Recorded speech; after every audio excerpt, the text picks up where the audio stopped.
Hello students, welcome to global online. This is Ankita Sood. Paper one preparation में आज हम people development and environment का एक बहुत इंपॉर्टेंट टॉपिक लेकर आए हैं जिसका नाम है green house effect. Green house effect क्या होता है, इसके साथ साथ हम ये भी देखेंगे कि ग्रीन हाउस गैसेस क्या होती हैं, कैसे इनको सीक्वेंस में याद रखा जा सकता है। तो इसी के साथ फिर सेशन को शुरू करते हैं। पेपर वन के बेस्ट प्रिपरेशन के लिए कंप्लीट कोर्स में लेकर आई हूँ, जहां पर आपको एग्जामिनेशन तक डेली लाइव लेक्चर्स के साथ 100% सिलेबस कवर करवाने की मैं गारंटी देती हूँ। साथ ही students topic wise practice MCQs and PYQs भी आपको मिलेंगे, ताकि आपको पता चलता रहे कि जो टॉपिक आप पढ़ रहे हो उसमें से आज तक कैसे क्वेश्चन आए हैं एंड अपकमिंग एग्जाम में कैसे क्वेश्चन पूछे जा सकते हैं। फाइनल रिविजन के लिए mock test and 5000 plus MCQ question bank है, जिसके बाहर से कुछ भी एग्जामिनेशन में कभी भी नहीं पूछा जा सकता।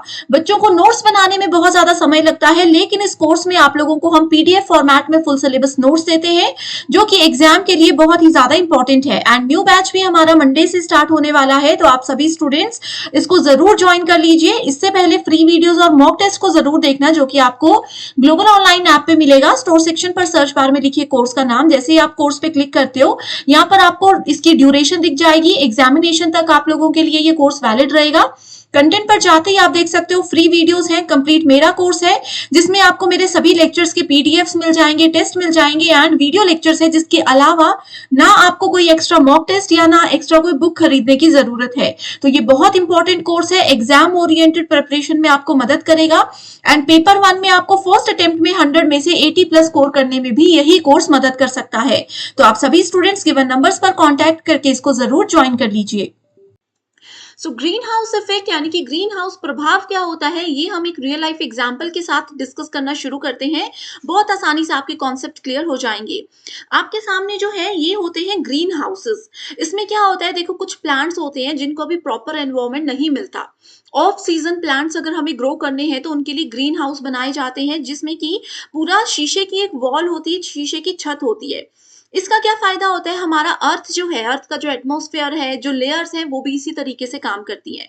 अब सूर्य की किरणें इस ग्रीन हाउस को, जिसको पॉली हाउस भी कहा जाता है, इस पर पड़ती है। एंड दिन के समय इसका टेम्परेचर, जितना भी ये शीशे होते हैं, ये अंदर प्लांट्स को बहुत अच्छा एक टेम्परेचर देते हैं, जितने की इनको जरूरत होती है। और वहीं जब रात के समय सूर्य नहीं होता है और थोड़ी ठंडक हमारे इन्वायरमेंट में हो जाती है, उस समय क्या होता है, ये शीशे थोड़े से गर्म रहते हैं और उस दौरान ये क्या करते हैं, ये शीशे अंदर रात भर इन प्लांट्स को हीट प्रोवाइड करवाते हैं एंड इनकी प्रॉपर ग्रोथ होती रहती है। उसी तरीके से रियल लाइफ में भी जो हमारी अर्थ है वो भी इसी तरीके से काम करती है। इसको हम एक इमेज के साथ देखेंगे। हमारी अर्थ में सूर्य की किरणें पड़ती हैं, लेकिन अर्थ में जो अपर लेयर होती है ये क्या करती है, कुछ किरणों को एब्जॉर्ब कर लेती है, कुछ सूर्य की किरणें जो होती है, हीट जो होती है, ऊर्जा जो होती है, उसको ग्रहण कर लेती है और कुछ किरणों को वापस क्या करती है, अंतरिक्ष में लौटा देती है। यहाँ पर आप देख सकते हो सूर्य से धरती तक आने वाली किरणें हैं ये। कुछ किरणें वायुमंडल से बाहर निकलकर वापस अंतरिक्ष में लौट जाती हैं, वहीं कुछ किरणें ग्रीन हाउस गैसों के कारण वायुमंडल में रह जाती हैं। अब जैसे मैंने बताया कि कुछ गैसेस, कुछ किरणें तो वापस चली गई, लेकिन कुछ यहाँ पर आसपास घूमती रहती है। ये किसकी वजह से घूमती है, ये घूमती है सिर्फ और सिर्फ ग्रीन हाउस गैसेस की वजह से। ओके अब ग्रीन हाउस गैसेस जो होती हैं ये हमारी पृथ्वी के लिए बहुत ज्यादा जरूरी होती है। वो क्यों होती है, देखो दिन के समय हमें सूर्य की किरण मिल रही है, जिससे कि एक बहुत अच्छा टेम्परेचर रह रहा है। आप लोगों को पता होगा कि जितने भी प्लैनेट्स हैं उनमें से पृथ्वी ही एक ऐसा प्लैनेट है जहां पर जीवन पॉसिबल है ना, क्योंकि इक्वल वातावरण वहां का रहता है। बहुत गर्म प्लैनेट भी नहीं है, बहुत ठंडा प्लैनेट भी नहीं है। सो होता क्या है, दिन के समय तो हमें सूर्य की बराबर किरणें मिलती हैं जितनी हमें चाहिए। अगर एक्स्ट्रा होंगी तो वो अंतरिक्ष में वापस लौट जाती हैं। जो बची कुची किरणें होती हैं उनको ग्रीन हाउस गैसेस जो होती हैं वो एब्जॉर्ब कर लेती हैं, वो अपने पास रोक कर रख लेती हैं, क्योंकि रात के समय सूर्य नहीं होता है। और रात के समय जो वो गैसेस, ग्रीन हाउस गैसेस ने जो हीट को, जो किरणों को रोक कर रखा होता है, उनसे हमारे अर्थ का टेम्परेचर नॉर्मल रहता है। इतना रहता है कि कोई भी प्लांट, कोई भी एनिमल, कोई भी इंसान वहां पर आसानी से जीवित रह सके। ओके सो ये क्या होता है, एटमॉस्फेयर को वार्म रखते हैं। ऐसे ही हमारी अर्थ प्रॉपर तरीके से काम करती है, इसलिए ग्रीन हाउस गैसेस बहुत इंपॉर्टेंट होती है।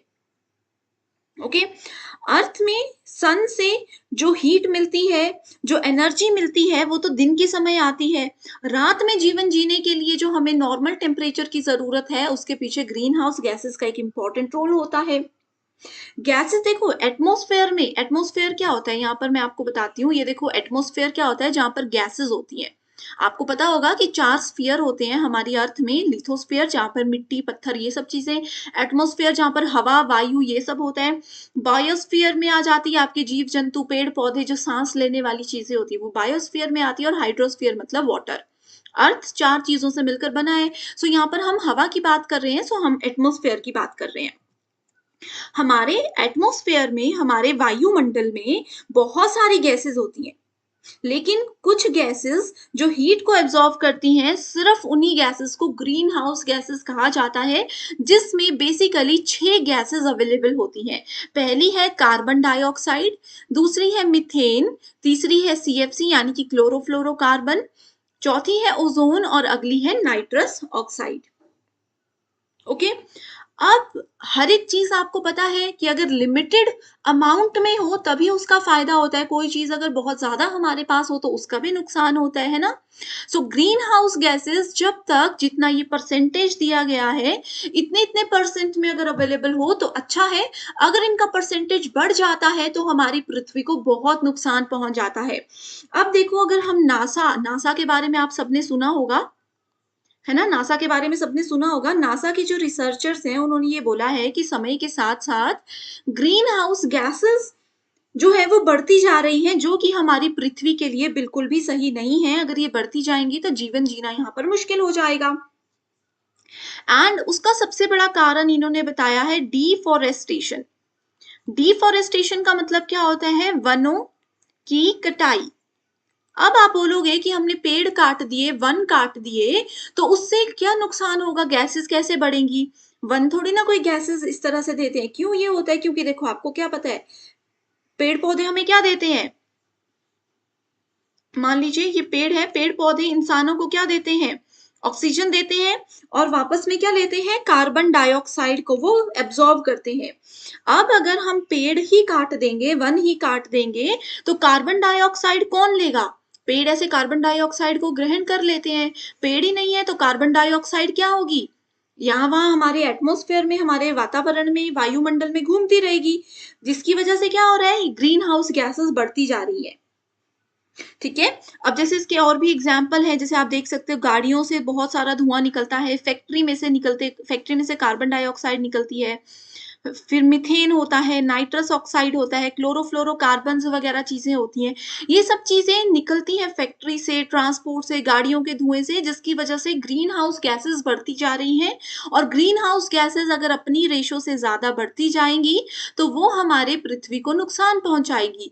अब जितनी ज्यादा ग्रीन हाउस गैसेस बढ़ती हैं, उतनी ज्यादा मतलब क्या हुआ कि सूर्य से आने वाली किरणों को वो अपने पास रोकती हैं। जितनी कम गैसेस होंगी उतनी कम हीट को वो रोकेंगे, बाकी हीट वापस चली जाएगी। अब गैसेस बढ़ती जा रही है तो वो सूर्य की किरणों को अपने पास रोक लेंगे और कम किरणों को वापस भेजेंगे, जो मैंने आपको यहाँ पर बताया। तो क्योंकि अब ये ज्यादा गैसेस, ज्यादा प्रदूषण हो रहा है, ज्यादा ग्रीन हाउस गैसेस बढ़ती जा रही हैं, जिसकी वजह से हमारी पृथ्वी का टेम्परेचर बहुत ज्यादा हो रहा है। और इसी से रिलेटेड आपने सुना होगा कि क्या हो रहा है? ग्लोबल वार्मिंग हो रही है। अब मौसम की उथल-पुथल तो आप सभी जानते ही हो। कभी भी धूप होती है, कभी भी छाया होती है ना? सॉरी, कभी भी गर्मी होती है, कभी भी सर्दी हो जाती है। कोई टेम्परेचर का बैलेंस अभी नहीं चल रहा है हमारे पृथ्वी पर, है ना? ये सब ग्रीन हाउस गैसेस की वजह से होता है। इसके साथ ही हम लोगों ने ओज़ोन लेयर के बारे में पढ़ा था। तो ओज़ोन लेयर क्या होता है? पृथ्वी की बाहरी परत होती है, जो कि सूर्य की हानिकारक अल्ट्रावायलेट यानी कि परबैंगनी किरणों को हमारी पृथ्वी में आने से रोकती है। अब प्रदूषण की वजह से वो लेयर भी पतली होती जा रही है, और जिससे कि हमारे इंसानी जीवन को, पेड़-पौधे सबको नुकसान पहुँच सकता है। सबका जीना पृथ्वी पर मुश्किल हो सकता है।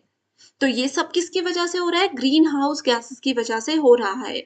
तो अभी तक तो मैंने सिर्फ आपको इंट्रोडक्शन दिया है। जितनी भी इसकी डेफिनेशंस हैं ये आप पढ़ सकते हो।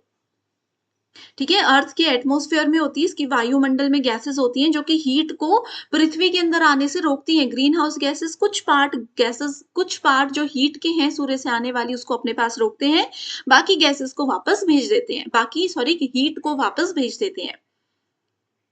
ओके, अब क्योंकि गैसेस बढ़ती जा रही हैं, ग्रीन हाउस गैसेस बढ़ती जा रही हैं, तो पृथ्वी में सूर्य की किरणें ज्यादा रुकेंगी और कम वापस जाएंगी, तो इसकी वजह से हीट हो रही है और जीना मुश्किल होता जा रहा है। ठीक है, तो यही चीज है। देखो, इंडस्ट्रियल गैसेस जो होती है वहां से भी ग्रीन हाउस गैसेस बहुत निकलती हैं।